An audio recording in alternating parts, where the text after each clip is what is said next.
What's going on, everyone? Seth Miranda here, Last X Witness on all social, Instagram, Twitch, Twitter, all that stuff. You can find me under that name. If you don't know who I am, I'm a pro photographer right here in New York, and I do a lot of photo education stuff, live demos on lighting and shooting in general, and they also end up on other channels and with other brands and stuff like that. So this is one I did with Adorama, which I do regularly. In fact, for 2 years straight, I went live on their Instagram every week, and this is before you could save those demos. They just kind of disappeared after they were live, but a lot of people were asking me if I could find some of them and put them back out because they were wondering where they went. Well, I did find a few of them, and this is me putting them back out as an archive. So this is an Instagram live, so it is a vertical video. If you're not into that, I totally understand. You can click off now, but I urge you to give this one a shot. It's a pretty good one. It's basically character portraits using cinematic lighting and using light to create an environment and philosophy and theory in general. And I walk you through step by step building a shot with every reasoning behind every decision I make in the setup. So check this one out. Just try it, okay? If you want to let me know what you think about it, hit me with a comment down below. Go easy with me about the hair. Back then I was wearing a hat like every single day, so it is what it is. If you do like this demo, please check out the other ones. They're not all vertical. There's stuff on shutter drags, shooting with speed lights, portrait speed lights, using DIY materials, dollar store stuff, garbage to make better lighting. And there's more coming. There's even another one about character lighting. If you did like this one, there's one that's way more in depth on this channel. Just poke around. I'd really appreciate it. And if you want to get notified of more videos that come out, just hit subscribe plus the bell. It'll let you know when I drop more videos. But until then, please enjoy this one. And I hope you guys like the demo. I'll see you soon. This is the Adorama event space. You guys know Dave. Dave, we have to high five. We have to high five. Yeah. Today, because last week we did the Halloween lighting and I got in this character mode. And every time I'm in the event space, I look at this and I go, okay, these are technically wine bars. I always see the window with the reflections and you can see the lights out there. And I always say to myself, like, this could easily be a bar scene. So today, we're gonna turn the Adorama event space into an environmental portrait, maybe a character scene, some character lighting on Dave. And he's had a rough day. He's at this dive bar, this beat up wood. And we're gonna just make all this lighting, piece by piece, fill in the environment. So let's start off. This also came about because Lastolite gave me this. This is a prototype, by the way. They gave it to me when I spoke at Photokina. This is the reflector that fits in your pocket. So I also thought to myself, what could I do to incorporate this that wouldn't be just like a typical shot? Just so you can see what this is. It's a reflector that fits in your pocket. So those circle reflectors now automatically just fit right in your pocket. And you just piece it together and you can have a reflector. So what are we going to be doing? Well, in a bar, you got to think about, well, what is the lighting, right? It's usually an overhead source, like one source. So I'm going to start off with one Profoto A1 in a small 1 by 1.3 box, which I love. It's a very flagged out box, very directional, small, really sculpts out. And it's going to sculpt Dave's face, but then we're going to have to keep on adding these peripheral lights, right? We're going to have to add in fill lights. We're going to have to give in environmental lights. So on the outside, I have these other lights up here with gels. I got my red gel over here. Back there, I have about a kind of a teal gel. We'll go into that later. I don't want to spoil it for you, but you have to think about, well, what is in a bar? What is there that would illuminate my subject? What is the feel? So after this is built, I now have a reflector that just fit in this pouch. Now I have this, but I also have this 1/4-20 mount right here. So that allows me to put in a post, a 5/8 post that can now go into a stand. So I have a small shorty stand over here. I'm just gonna quickly cheat a little bit. I'll even show you guys, it's right there. I'm just dropping it in, I'm tightening this down. I'm giving this a little bit of a twist just to make sure it's good, and I'm putting it right in. So now why am I doing this? Because since this light is just gonna go boom right down to the table, I wanna give it a little bit of a sweep. I wanna make this light not just appear bigger, but from multiple directions so that it acts more like a bar light, because there's nothing really directional or meant to lit Dave in a bar. Also, if you'll notice, on the bar itself, we have this, which is just some Mylar. It's actually called Duralar, so it's a thick plastic to give us this reflection. You can actually see the glass making reflections. It has a shiny appeal. So when we shoot this way at it, it'll look like those resin-coated gummy bar tops that they're easy to wipe down. So now we just took this, for like $3, I turned this into a bar top that'll work for camera, but not so much here in real life. But let's get this where I want it. Let's get a shot off. Let's stop talking, right?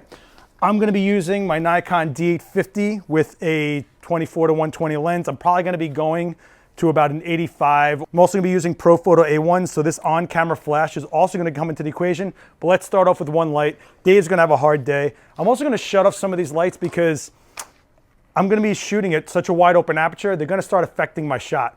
So let's take these out. Now I'll leave that one. Can you see me all right? All right, so I'm gonna test my light. Now, I'm in a pretty dark environment and I'm gonna have a hard time autofocusing. So just to make my life easier, I'm gonna turn on the modeling light on that light. Boom. So now I got light to look at. I'm gonna take a look at Dave. What I'm really gonna be doing here is I'm gonna start looking at that background. I want that background out of focus. I don't want things cutting into his head. I don't want that to be part of the equation. What I really want is just to see Dave.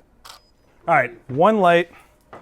And we can see, yeah, it's got that grime. Yeah, it's an overhead. Yeah, it's a little bit gloomy, but it's not refined. A lot of people will say, well, that's Sopranos lighting. That looks like Goodfellas. What else are you gonna do to it? I'll tell you what I'm gonna do.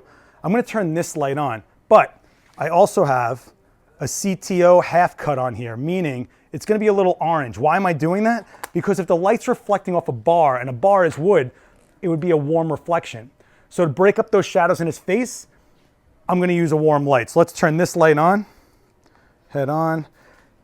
And based on my distance and based on him, I'm 3 stops away from that light. And I know I don't want this light to overpower, I just wanna break up those shadows. So we're just gonna go like this, and bang. And now you can see that the shadows start opening up. It's warmer, right? So let's take a look at these 2 shots. You can see no fill light, and it's warm, right? So it looks like the reflection off that bar. But we're not done. We still have to shape out Dave. We still have to give it a little more atmosphere than this. So I'm gonna turn on that light. That is a red gel light. Come over here, Erwin. By the way, Erwin's running this today. Everyone say hi to Erwin. You see this red gel just stuffed in there? So I'm using the Profoto A1 soft bounce, but if you don't have A1s and you still want this type of a modifier, you guys, again, can just pick yourself up a Rogue flash bender and you can sculpt it however you want. They start about 40 bucks, go to 100. Really good thing to throw in your bag. It fits really easily. I'll put some links down below. Let's turn on that light. I know I made it group C. I have that light blasting. That light is gonna mimic neon light. Let's say there's a sign in this bar. It could be any color. Let's make it green if it's a Heineken sign, but I'm gonna make it red because I feel like that's the most apparent. So let's just do that. So now we got 3 lights going, on camera, overhead. Cheat to me a little bit. And I'm asking him to cheat his face to me a little bit because I'm losing his definition of his face, and we take that shot. Now we got Dave sitting at a bar with a warm fill light and now a neon sign behind him, right? Can we get closer in on that nah, it's not. It's a little blown out on the live stream. I'm sorry, guys, but I'm not done. I'm not done. It's not over. I got that light back there. That one is in group D, and I have group D blazing at almost full power as well. That light's got a teal gel on it. What's the teal gel for? I keep on talking to myself. That's why I'm good at this IG Live stuff, because I constantly talk to myself. I put a teal gel in there because I want it to mimic almost like you're in a dive bar and the game's on. You're watching a TV. So from the opposite direction, and also Dave's jacket is dark. We're going into a darker background. So the best way to break up darkness against darkness without lighting it specifically is to make it colder. When you make it colder, it just kind of illuminates without having to overtake. So let's turn that light on. We got almost full power. I'm at 8 on this light. I'm at 4 on this light. I got the bounce. I got the reflection. I got half cut CTO. We're going crazy, and Dave is just sitting there. Let's do this. Look, Dave's in character. He's not playing games. Let's take a look at this. And now you can see he starts cutting up, right? He starts opening up. If I put these side by side, you can see the difference is subtle, but look at that glass popping. There's no pop here. Look at his face break apart from the black background. No break apart here. I'm watching this background. I don't want those numbers or letters on that sign to come up. I also don't want the reflection of this or the reflection of this box to show up in that glass. So what am I doing to counteract that? Well, you see the pivot, you see the cheat. If I stand against that glass and look into my set and I can see that light, it's gonna reflect. It's that easy.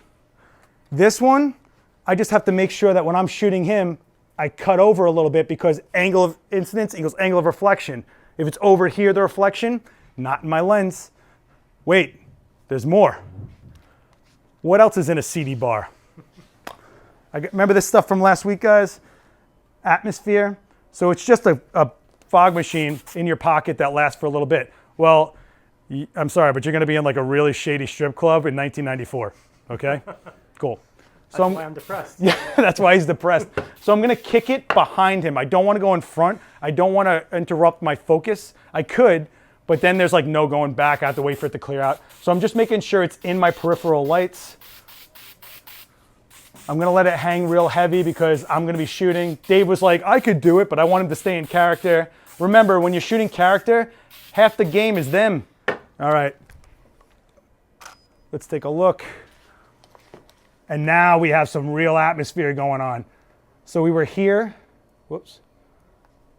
And you can start seeing how it starts lighting up the air in the space. You can make it as heavy as you want. Let's go a little crazier with it. Let's just...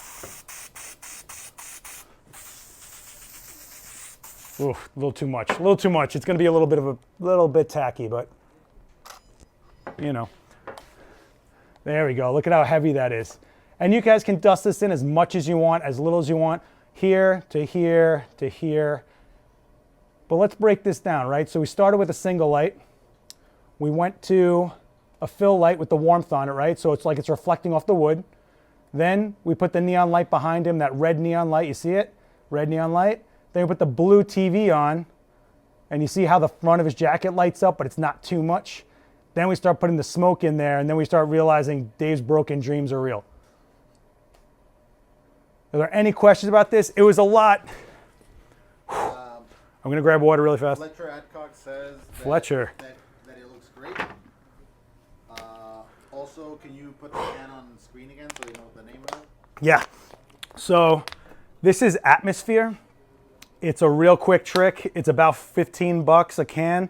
But if you don't want to worry about lugging a smoke machine around, filling it, waiting for it to heat up, and then blowing it around, and then having too much smoke to deal with, it's a great alternative. Plus, it's just like a fast thing to change a whole scene, right? Like if you didn't plan to have it, you can just have it on you, not take up a lot of space in your bag, and still get that up, you know, that next elevation of your set.